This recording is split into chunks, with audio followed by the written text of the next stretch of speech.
Hello there and welcome to the CSS access YouTube channel.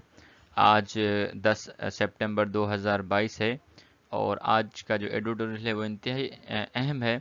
क्योंकि Elizabeth to जो हैं वो जो यूके की प्रिंसेस हैं, क्योंकि वहाँ पे कॉन्स्टिट्यूशनल मोनार्की चल रही थी, वो वफ़ात पा गई हैं। तो उस पे ये आज का एडिटोरियल है और ये पढ़ना चाहिए, इंटरेस्टिंग है और बहुत आसान है। इसमें आज सिर्फ और सिर्फ दो अल्फाज मुश्किल हैं, तो आइए देखते हैं।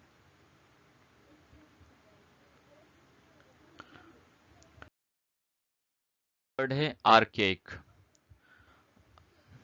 आर्केक जो है वो एडजेक्टिव है पार्ट्स ऑफ स्पीच में। आर्केक एक ऐसा लफ्ज़ है जो इस्तेमाल होता है जब डिस्क्राइब किया जाए कि ऐसी चीज़ों को जो बहुत ज़्यादा पुरानी हों या वेरी ओल्ड फैशन्ड चीज़ें हों, यानी जिसके बारे में एंटीक आपने सुना होगा। एंटीक एक तो होता है ना पुराना इस सेंस में कि वो नज़र पुराना आ रहा है, यानी जैसे पुराने कपड़े होते हैं फटे हुए या कोई पुरानी किताबें होती हैं। एक होती है एंटीक चीज़ें। एंटीक चीज़ें वो होती हैं जो बहुत सदियों तक चल रही होती हैं और जो है मतलब उनको जो है आप जैसे एंटीक गाड़ियां हैं और एंटीक बिल्डिंग्स हैं, इस तरह एक आर्के एक ओल्ड फैशन में। लेकिन ये सिस्टम के लिए इस्तेमाल हुआ है तो डेफिनेटली यहाँ पे वो माना देगा कि अब इस सिस्टम की ज़रूरत नहीं है। एग्जाम्पल है with the idea of a monarchy even a constitutional monarchy appearing to be archaic in the 21st century। कह रहा है कि जो मोनार्की का आइडिया है, ये उसमें बात कर रहा है ब्रिटेन के बारे में। अगरचे वो कॉन्स्टिट्यूशनल मोनार्की है लेकिन ये जो आइडिया है अब बहुत पुराना हो चुका है, ओल्ड फैशन हो चुका है 21st सेंचुरी में।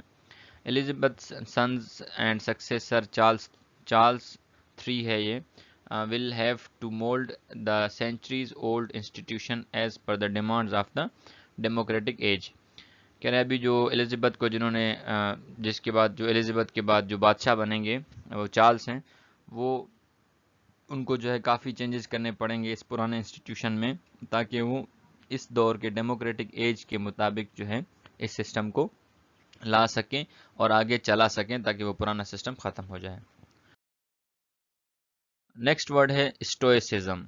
Stoicism is a noun. वैसे तो इज्म जो होता है किसी जैसे जैसे होता है कम्युनिज्म है, सोशलिज्म है, इसी तरह इज्म जो होता है वो वैसे सिस्टम के लिए होता है, लेकिन यहाँ पर इसका माना है the fact of not complaining और showing that what you are feeling when you are suffering.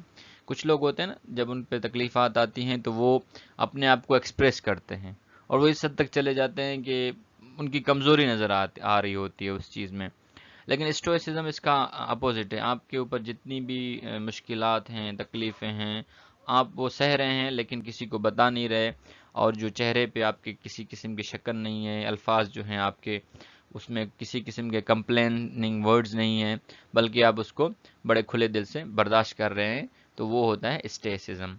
Example, Elizabeth two dealt with many controversies in her family life mainly related to her children with great stoicism।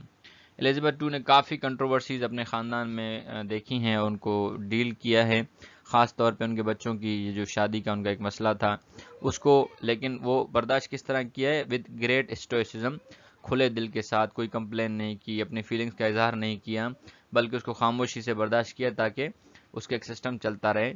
And her symbolic rule in steering her country in the post world war two era has been widely held. और उन्होंने जो अपने मुल्क को world war to के बाद जो संभाला या जिस तरह चलाया उसकी भी काफ़ी तारीफ़ की जाती है कि उसने मुल्क को सही तरीके से अपने ट्रैक पर लगा दिया। हालांकि उसके बाद ब्रिटेन को बड़ा जो नुकसान पहुंचा था उसकी वजह से वो बहुत पीछे जा सकता था, लेकिन उसको संभाल लिया। तो अब तक के लिए इतना ही। अपना और अपने इस चैनल का ख्याल रखें। अल्लाह हाफिज़।